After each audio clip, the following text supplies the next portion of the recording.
You are live. We're live. We're live. Good morning, everybody. Hello. You know what song I have in my head right now is What? the I think it's Heart. I'm not even sure, but it's like, can you hear my heart beating? Yes. That one. Or is it Wilson Phillips? I don't even remember. Do you understand? Eternal Flame. Yeah, whoever sings that. Yeah. It's not Wilson Phillips. No, because they're someday somebody's gonna make you want to turn around and say goodbye. Do you know what song I have stuck in my head? What? Puerto Rico. Or not Puerto Rico. America from West Side Story. Yes, because in my head I was thinking about when we were filming Uganda later today, and I was like, what are we doing after Uganda? Oh, that's right, we're doing Puerto Rico. And then I started singing Puerto Rico. I also have lots of In the Heights in my head because I am ready. You are ready for In the Heights. Ready. Which I am delaying watching. I know, for me. Entirely because of my love for you, which is one of the greatest sacrifices I've ever made for another human. It is a great sacrifice, and I appreciate the bangles. Jay coming in strong with the bangles. Thank you, babe. Thank you. Yeah. I know a lot of song names from the 80s and songs, like lyrics. I'm terrible with band names from the 80s. Terrible. Fair. So I could have looked that one up, but I didn't feel like it. But thank you, Jay. Yeah, when I think of the Bangles, I think of Walk Like an Egyptian because that was the 5th grade project for Girl Scouts. Was we did a unit on Egypt, and we all, I'm sure culturally appropriately, because this was 1994 maybe. Yeah. Dressed like Egyptians so we could walk like them. Super. I'm sure that was great. Listen, the 90s were a time. They were a time. We were watching an episode of Queer Eye this weekend, and they were talking about spirit animals a lot, and I was like, we don't do that anymore, guys. We don't do that anymore, but that's okay. So I think maybe that should be our next GDD. We could definitely do one on things we don't say anymore. Things we don't say anymore. Yeah, we had a great conversation yesterday about how we should no longer be calling things in houses like the master bedroom because of the connotations of that. Yes. Yeah, that's a good one. Because I ended up having this conversation with my mom because I said, we don't say spirit animals anymore. And she was like, I think that's being too sensitive or whatever. And then the next morning, she's like, no, I thought about it. That would be the same. I was like, it's the same as buying a Buddha because you think he's a cute little belly. Yeah.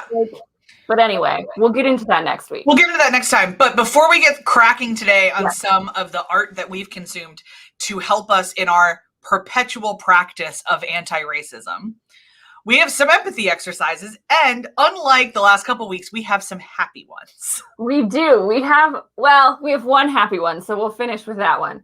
Yeah.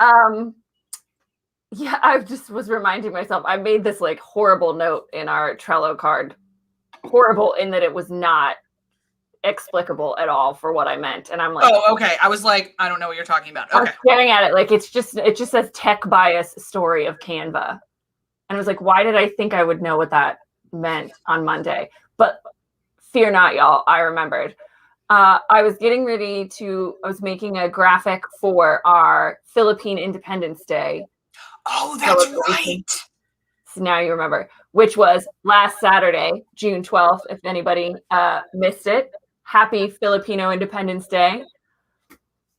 Still got some problems in the Philippines. Watch our coverage on Colonizers World Tour and blame the Americans. And then also stay tuned because there's a new Filipino bakery opened in Philadelphia, which I haven't even told Dr. Erin, but now that she's coming out here, we're going to start doing our Good Doctors culinary tour and our Good Doctors tour of hugs, both of which are coming up in 21 and 22. But I think the first one we may hit up is this new Filipino bakery in Reading Terminal Market. So stay tuned. Yes. So I was making this graphic, and if you watched our Colonizers World Tour footage for Philippines, you will know that prior to this study, used to confuse geographically Indonesia and the Philippines for like where they were in the Southeast Asia, not culturally. I didn't know anything about them culturally, to be brutally honest. But I was looking for pictures of the Philippines, and I typed it into Canva, and they kept showing me pictures of Indonesia. And I was like, okay, so it's not just me, but also that's some tech bias.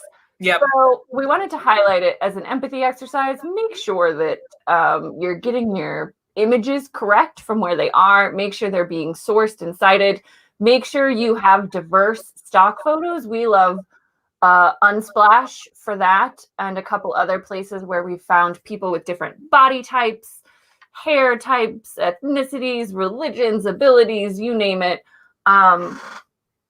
Be aware that the photos you use reflect your worldview, to be brutally honest. And if they're all people that look just like you, that's indicative, but probably not great. And while it is wonderful to get a lot of royalty-free images, and we're really grateful for the ones that we use, more and more on Instagram, you can find marginalized photographers who are selling packages of their photos for you to use as stock photos. And when you come across one of those, we can't encourage you enough to go ahead and give them some cash, because a lot of folks are doing labor that we should be paying for. So I can think of one off the top of my head right now that I will make sure to link in the show notes. But as we find more, we're also going to be sharing them with y'all so that you have the same opportunities that we do. Awesome. Okay. Up next on the empathy exercises was the one that you suggested, Dr. Kristen, which is not a super happy one. About Canada? Again, we are going north to Canada. So there was an incident last week, I believe it was. Yeah.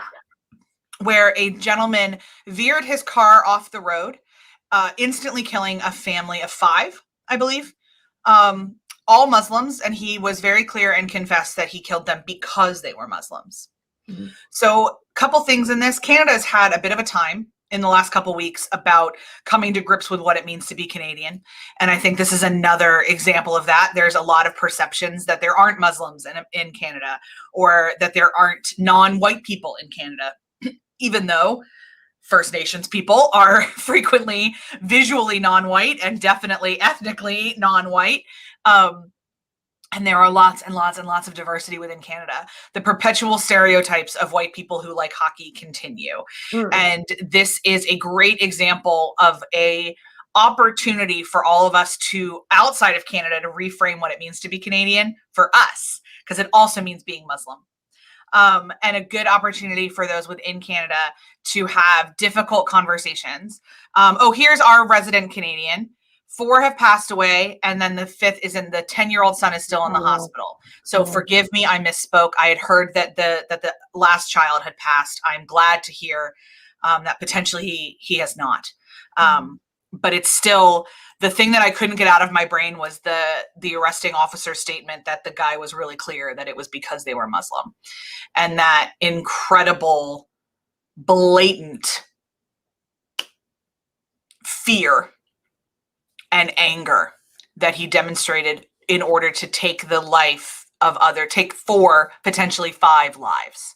Yeah. We can clutch our pearls and wring our hands and do all the appropriate things too, that, this is tragic and it's terrible and it's isolated, and the level of violence is isolated, but I would venture to guess that the emotions potentially are not. Yeah. And so again, a great opportunity to even check ourselves. What are the biases we have within us, that knee jerk, not that we would ever run somebody over with a car, but what other small ways would we dehumanize another group of people?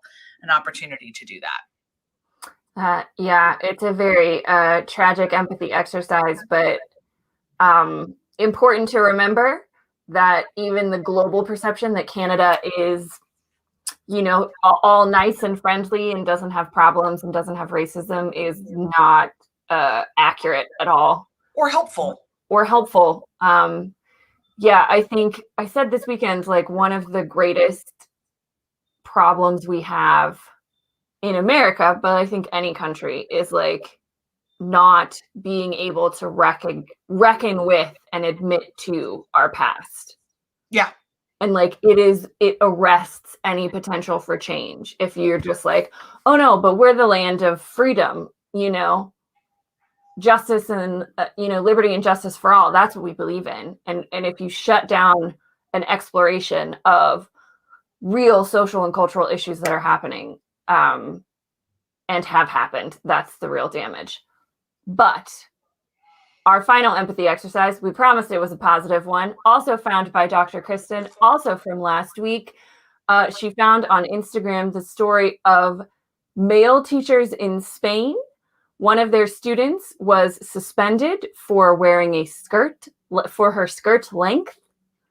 And the male teachers all wore skirts in protest. And we will make sure and link the Instagram post in the show notes so you can see rather handsome looking men in skirts. I thought it was that a boy wore a skirt to school against uniform regulations. I thought that's what it was. Oh, maybe it was. Let's double check that real quick while we're on the horn here, because it's all over Instagram. So this is going to take me very long to find. Oh, sorry. It was a male student. I misspoke. Okay. Spain teachers, and then the first thing that comes up is wearing skirts. So I want the one of the skirts in the thing. I definitely need to get. But yeah, so as a male student, there's lots of consternation over people wearing non-traditionally gendered assigned clothing, and it is something that I will admit to not understanding it, having a strong reaction to. So an empathy exercise for me sometimes is to remember that it is a big deal to people. But Jay also heard that it was a boy who wore the skirt, and as a mom of two boys, I trust that her boy mom radar would have gone off for that. So yeah. So forgive me, I misspoke. It was a boy named Mikkel who was expelled, not suspended, expelled and sent to a psychologist. Cool, for wearing a skirt. So super great gender policing there from the Spanish school. Insert all sarcasm.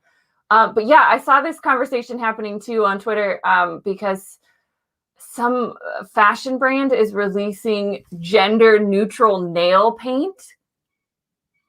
And it was Caroline Criado Perez who was just like, I'm pretty sure all nail polish is gender neutral. All nail polish is gender neutral?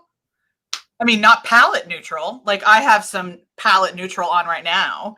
But all nail polish is, the only reason that nail polish is gendered is because we made it that way. It's an inanimate object. Yeah. It doesn't have a gender.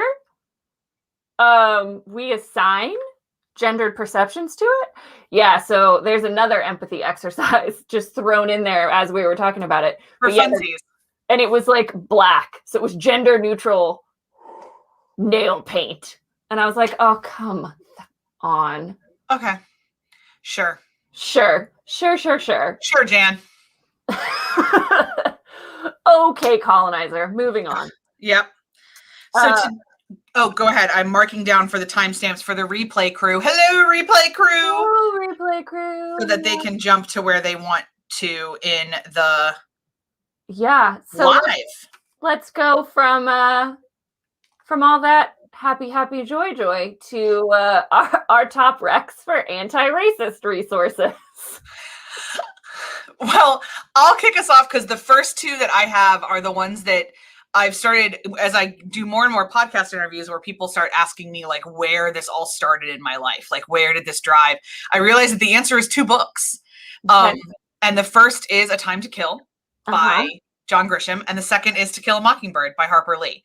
And there's lots of other like probably smarter sounding options, but for me, I read Time to Kill far too young. I was 9. That book is not for 9-year-olds. It's not for 9-year-olds, y'all. It is not for 9-year-olds. I've always been precocious and never have cleared my reading materials with my parents. Precocious and unsupervised. Unsupervised. God love Raj and Joyce for trusting me, potentially against their better judgment. But I remember, like, I vividly remember sitting in at in a chair in my grandmother's house at the shore, and reading the scene where it's a KKK meeting. And I was 100% convinced that the book took place in the 50s. Yeah. Like 100%. And then I was talking to my grandmother about it, and she was, don't worry, duly horrified that I had read the book. But then essentially said, like, no, she like checked the copyright, and she's like, no, I think this takes place right now. And wow, did I not think the way that I had been taught in school up to that point was that racism was something we solved with the civil rights movement. Oh, for sure. And we only needed it because the South was so disgusting that it didn't get solved during the Civil War. Right. That the North has always been good at this. Yeah. Spoiler alert, no. True. That took a little bit longer for me to learn. But even that I knew that, even understanding that the Civil Rights Act may have legally enshrined some things, but didn't actually solve anything, is a precursor for me that then when I found out that Lincoln didn't actually emancipate any slaves, it wasn't like a crumbling of my entire worldview. It was just like, oh, of course it didn't. Like, oh, of course. And so reading that book so young for me set up a lot of space in my psyche for then future unlearning to not feel so traumatic.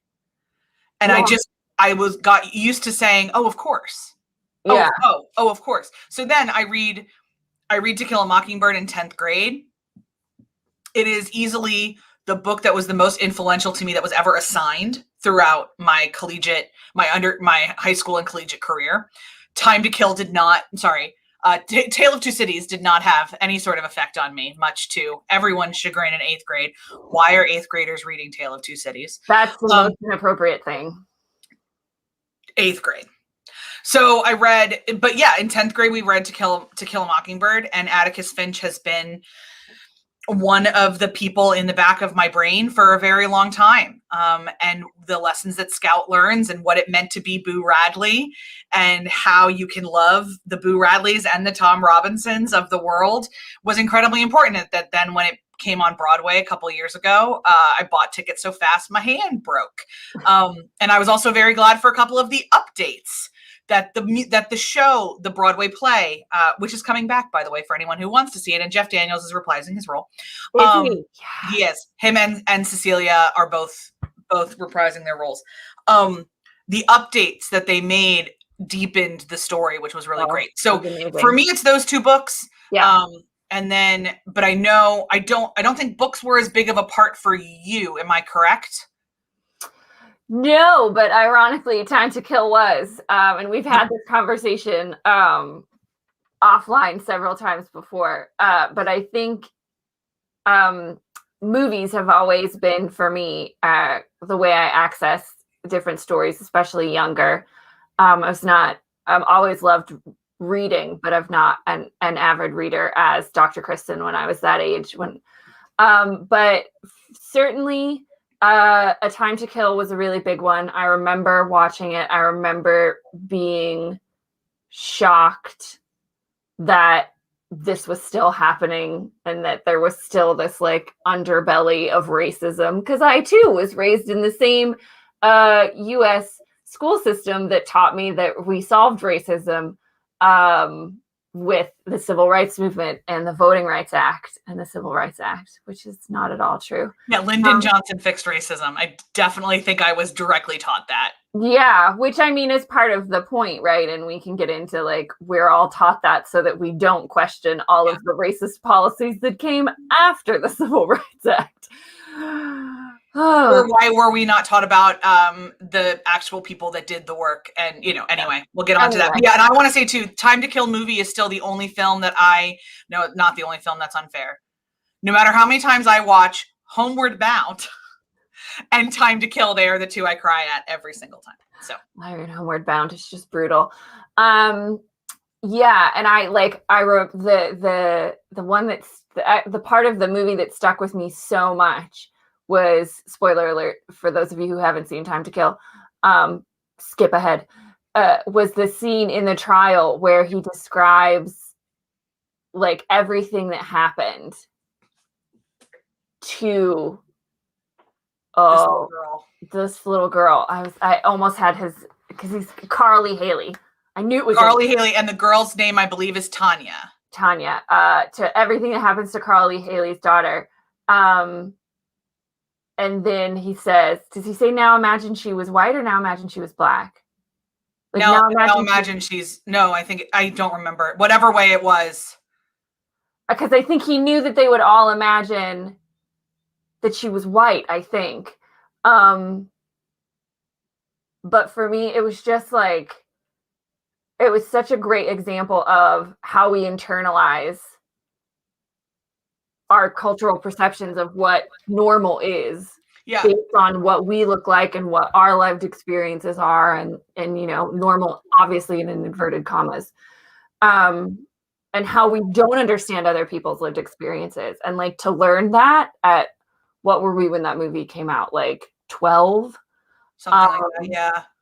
That really set me up. I would say a lot of my anti-racist stuff I didn't know was anti-racist was all the Native literature that I read growing up. Yeah, that's a piece of education you got so much better than I did, growing up in the western half of the country. Yeah, I got a lot more Revolutionary War propaganda than you did. But you did, and I got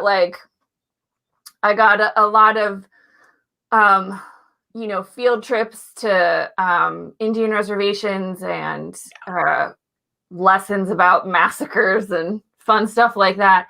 But I took a U.S. history class in high school that was like the real U.S. history.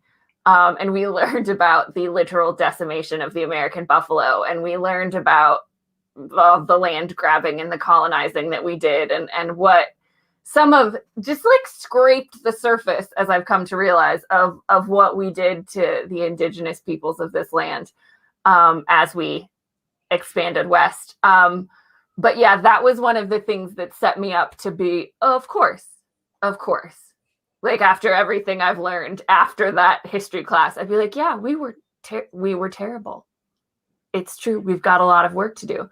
But I then didn't pick up a lot of that stuff, because then I shifted towards Ireland for a long, long time.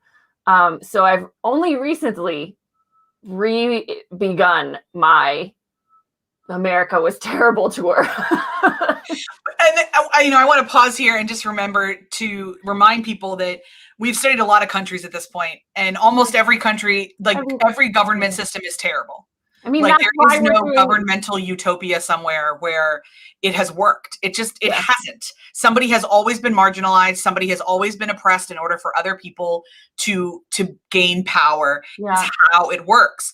And so one of the reasons we harp on America so much, not only because we are American, but because America has been so good at packaging imperialist perceptions of perfection that most, like, European countries don't have the luxury of, because of World War II. And the colonization of Africa. And a whole lot of other things that they're as Adele would say, their shit's been laid bare a little bit more clearly than America has. And it is the responsibility of American citizens to lay our shit bare, is really what this comes down to. Yeah. But we would love to, anyone who is joining us, as always, we would love to know if there's a piece of media, as we talk through our pieces of media, if there's been a piece of media that kind of essentially prepared you for of course. And then when people are asking questions, or you're trying to teach your kids, we always love to know resources for kids, because people ask us and we don't have them. And so we like to pass them on. What stuff helps you? What stuff teaches you? Obviously, in terms of Asian American experiences, we can't recommend the PBS miniseries highly enough. I think we have harped on that a lot. So good. And then before we get into media, I want to bring up that there are spaces where, like, trips and physical museums can be very important. So there's a huge controversy over plantation and plantation tours in the South, and how can plantations be talked about? And I don't want to touch on that right now, because we're still learning about that. But what I would like to bring up is that there is a museum here in Philadelphia called the Museum of the American Revolution. And it opened not long ago. I want to say 17, 18, somewhere around there. And it is, for my money, one of the best crafted experiences of how truly diverse the experiences of the American Revolution were. And by simply cracking open the narrative and allowing space for, there's whole rooms where you literally just hear Indigenous voices telling you what their ancestors thought, women, enslaved persons, free Black persons, by cracking open the narrative past white men, which is what so many museums, the perspective of is so many museums, by cracking open that narrative and just letting those voices come in, it creates such a richer experience. And I've done the museum a lot at this point because I love taking people through it. And the last time I did it was with a friend of mine, and we happened to be around school children going through it. And there was this little boy who either knows he is Indigenous or just felt like he looked like somebody, but he pointed to this one Indian chief and said, "Oh my God, he looks like me." And I like people that looked like me fought in the revolution. And there's millions of instances like that, but there's never any reason to not give more kids that experience. Yeah. Yeah. And I think, like, you know, obviously in the last year, especially here in the States, but really the Black Lives Matter movement is global at this point, or at least globally supported. We've certainly had a lot of discussions publicly about anti-racist resources and tools and pieces of art. But it's important to remember that you can engage with these ideas pretty much anywhere. Yeah. And that it is a practice, and it does take a lot of emotional labor. But, you know, it is a lot about representation and telling stories completely, and telling stories we haven't told, and giving space to people's experiences and stories. But we engage with it in a lot of different ways. We are big fans of documentaries. Huge. We listen to podcasts. Obviously, we read books and watch films. So, Dr. Kristen, what are a couple of the top ones you recommend, or your favorite ones from recent times? Whatever. In terms of documentaries, do you want me to focus on Medium? You can focus on whatever you want. Name whatever you want. Okay, well, I'll do a detour into theater really quickly. Do it. Good one. That's my job in these parts. Obviously, Hamilton is one of the greatest because of how it problematizes the narrative. You have people of color playing slave owners. Mm-hmm. And there's a great PBS special that I hope is still on the platform, but it may or may not be, where Christopher Jackson, who originated the role of George Washington, talks about what it feels like in his body to be an ancestor of slaves and playing a slaveholder. Mm. And so for me, there's two folds as to why Hamilton is so important. First is that it allowed people of color to on stage in a way that holistically was very, never had been that commercial before. Like nothing had made that much money before. So there's that. But then there's let's have the complicated conversations about how people are complicated. Yeah. Like, let's make jokes about Sally Hemings and Jefferson, because Jefferson a lot of Jefferson apologists will tell you that he and Sally had a relationship. It's not possible for that to happen because she was an enslaved woman of color. So let's undeify the founding fathers. Mm. And when we talk about the American narrative, not making gods out of anybody in our past is a first step to being actively anti-racist. Mm-hmm. To understand that they didn't put racism in the Constitution because they ran out of time. Yeah. Like they didn't run out of parchment. Like, yeah, there were reasons. And that doesn't mean that they didn't have other great ideas. Right. They were terrible to natives. Some of them were neutral or good. Some of them were actively anti-racist. That was a group of dudes. Yeah. Trying their best. And their best was great in some areas and not even close to good enough in others. And I think that's one of the things that always frustrates me about the apologist conversation, especially about our founding documents, is that it says liberty and justice for all. It says all men are created equal. And I'm like, yeah, but they only meant white men who owned land. Yeah, it's like one of my favorite little things I ever learned going to Colonial Williamsburg and meeting a Jefferson reenactor was that he couldn't vote in his own presidential election because he had too much debt. Like, we've always been restricting voting rights. Always, like, it's literally baked in. But like, that's the thing that always gets me when people make that argument, and I'm like, they didn't specify race because they didn't have to. They knew who they were writing about, and it was. And they said men, like and they meant men. They meant men. They didn't mean men as the default for all of humans. They only meant the humans with male genitals. I mean, why do you think that, Abigail Adams wrote what she wrote, where she said, remember the ladies or we're going to get grumpy. And spoiler alert, we got grumpy. We got a little grumpy. I think there's a beautiful line in West Wing, and the irony of talking about equality and Aaron Sorkin in the same sentence is always never lost on me. Never lost on us. There are some beautiful moments in West Wing that also informed my anti-racism, I'll be really honest. Yeah. And one of them is,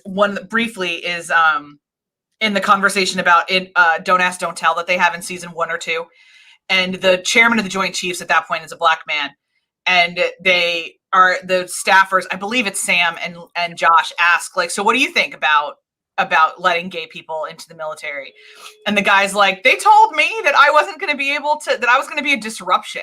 You know what happened? I did. And the unit got over it. And like, that was I was like, oh. So then forward, every time someone's like, well, someone is a disruption, I was like, disruptions happen, the unit gets over it and you can move on. Yeah. So which then became very important in the last couple of years as I kept hearing that Colin Kaepernick was going to be a distraction. Which is part of anti-racism. So, but the scene I think about all the time is a scene between Josh Lyman and a character who I cannot remember the name of, but who is, they were having a long conversation and neither one of them was ever going to agree on something. And at the end of it, the other character asks Josh to take out a $1 bill and look on the back and see that on the back, the pyramid isn't finished.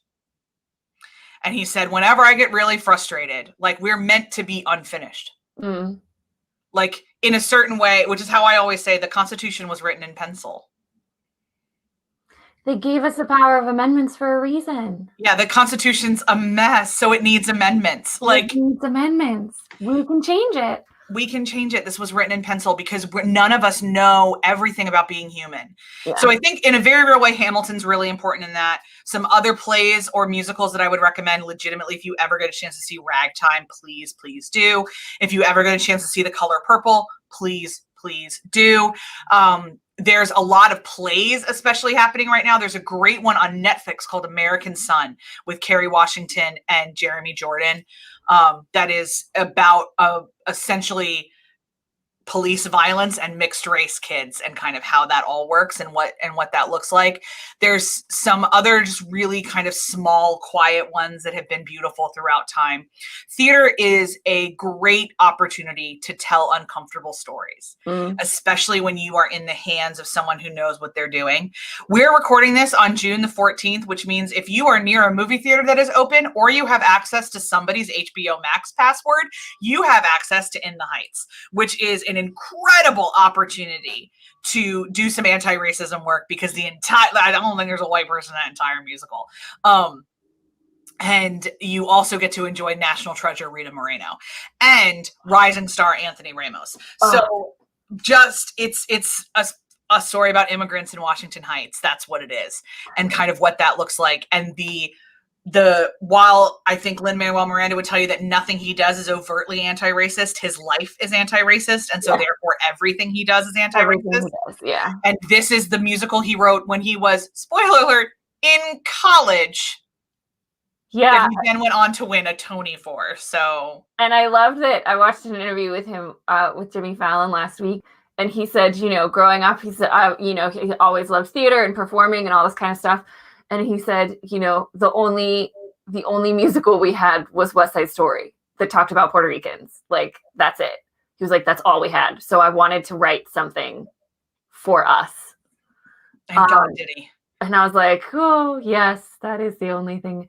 Yeah, no, and I mean that's like we can give you, and we will like make sure either if we talk about them today or put them in the show notes, are like serious recommendations for anti-racist work, because there's a lot of serious work that needs to be done. But yeah, the new Jim Crow needs to be read. Yeah. You know, how like a lot of work by Ijeli Olumu and Jamar Tisby and Anthea Butler, lots and lots of that stuff, but also please watch In the Heights.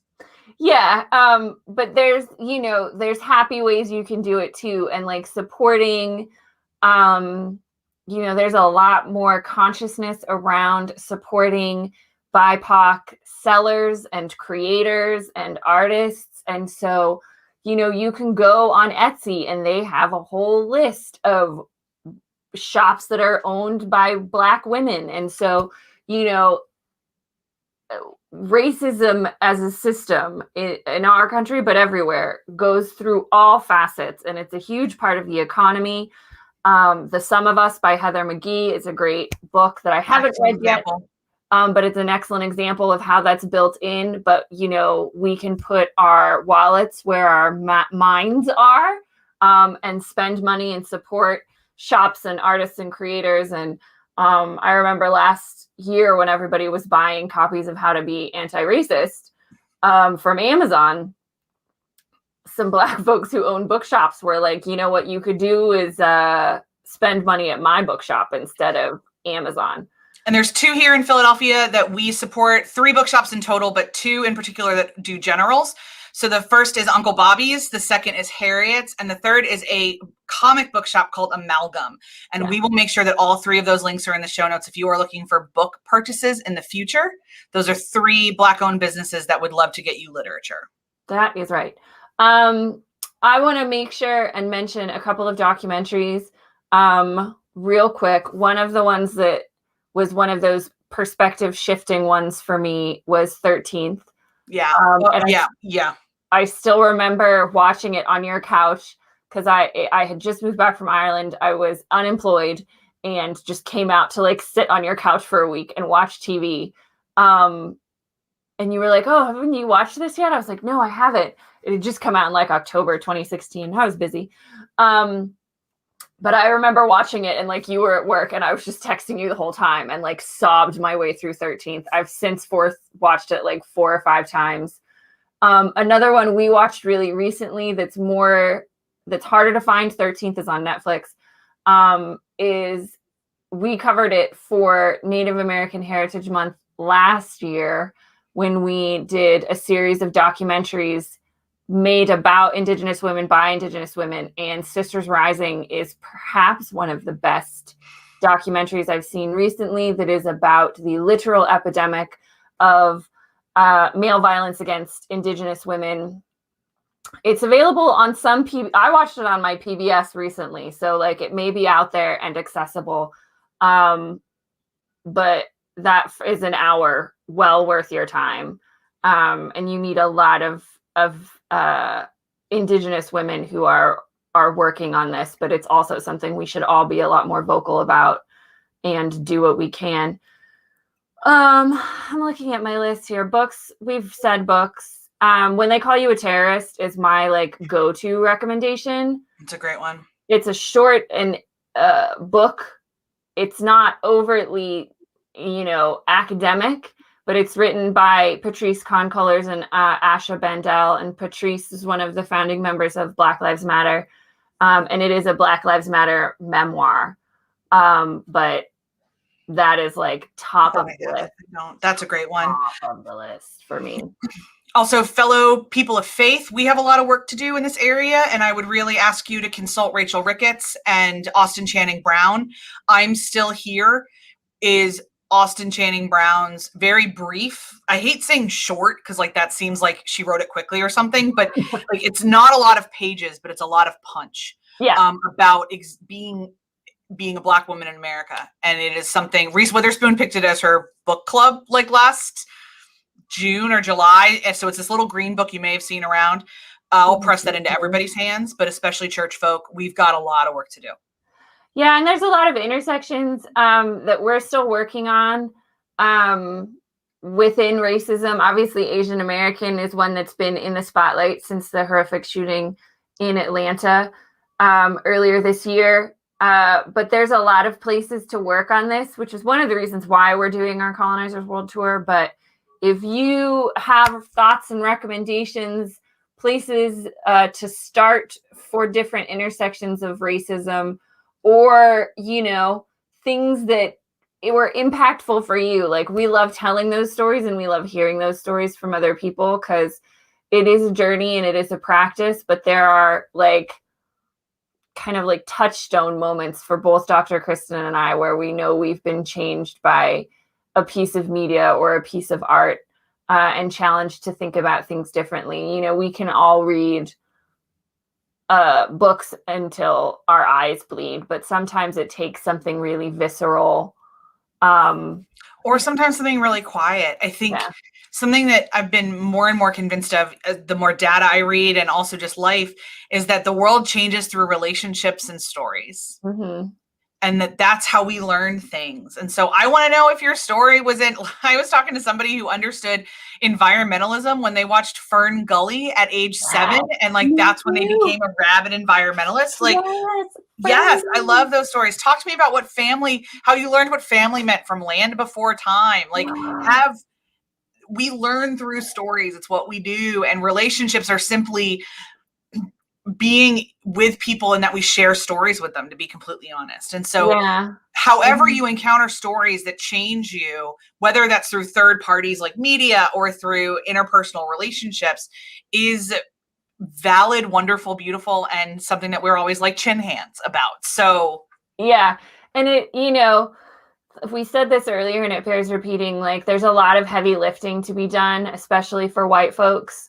But there's also a lot of joy to be had, and to find the joy, and that doing anti-racist work means engaging with people's stories and seeing the humanity in them. And that can be like one of my favorite things to do is watch the movie Black Panther. Oh my gosh. And like the joy that movie brings for so many reasons, and the anti-racist work that it did, being the box office smash sensation.